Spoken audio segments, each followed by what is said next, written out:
負けましたね。あやめ先輩が一番強かったし。意外すぎるんだよな、それ。多分、次でもなかった。次か次の次とかで全然そんなんじゃなかったかな。握力がね、重要って聞きますけどね。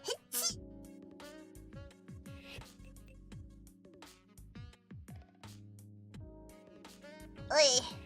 ちょっと今、くくしゃみが出ましたんで、切りました、マイクを。助かる。スッと切りました。助かる。